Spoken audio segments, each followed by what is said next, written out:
Alright, so we continue from where we stopped. We have looked at a neighbor joining also. So we are going to look today at k-means clustering. K-means clustering. Now, in k-means clustering, this is actually non-hierarchical clustering.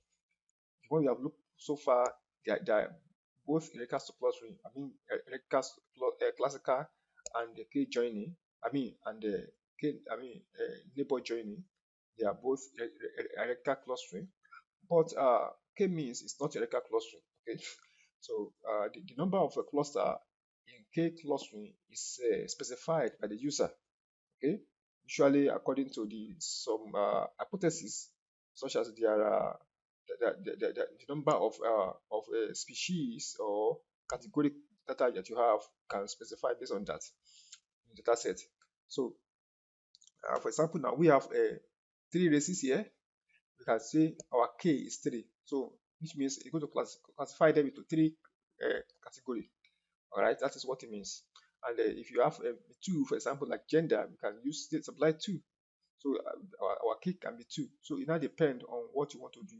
So that is how k clustering works. Okay, the cluster assignments are initially random, okay, using the 4G method.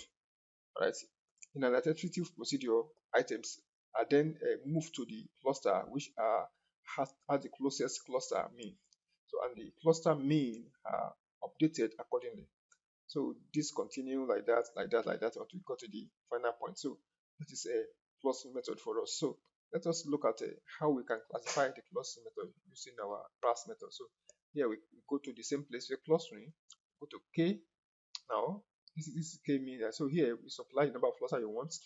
Right. So here we have we can use 3 now. Okay. We can use 3 clustering because we have number of 3 categorical data. I say let's say 3 here.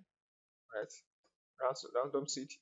You can choose anyone you want, but for now I choose none. Okay. So I click on compute here. So that's it computed. Right. So I can now see my silhouette here. I can see the chart here. This whole see how it is different. Okay, this is the table here. All right. So we can just maximize it to see the slow at here. This silhouette here is our chart. Okay, that is a cluster. We have 1, 2, 3, 3 cluster. You can see that it's only the first cluster that are normal. Other clustering they have a little bit backward reversal. So you can see here. So this is just the k-means clustering in past. Okay, I think that can be copied. If you want the row label, you can just select the row label, can be there as well. All right, so that is if you want the row label, so you can export it out and use it for your analysis. So thank you so much for listening. I will see us in the next class.